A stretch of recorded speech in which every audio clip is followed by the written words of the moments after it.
கர்நாடகாவில் காவிரி நீர்பிடிப்பு பகுதியில் பருவமழை அதிகமாக பெய்து வருகிறது. அந்த காரணத்தினால் இன்றைய தினம் மேட்டூர் அணைக்கு 1,17,000 கனஅடி வந்து கொண்டிருக்கிறது. அந்த 1,17,000 கனஅடியை அப்படியே உபரி நீராக திறந்து விடுகிறார்கள்.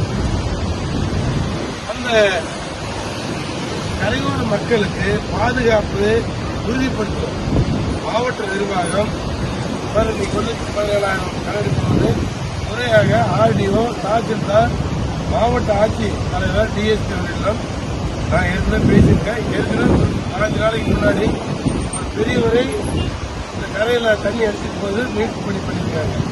அந்த காரணத்தினால் பாதுகாப்பு நலன்கள் தீயணைப்பு வீரர்கள் இன்றைக்கு அவர்கள் தீயணைப்பு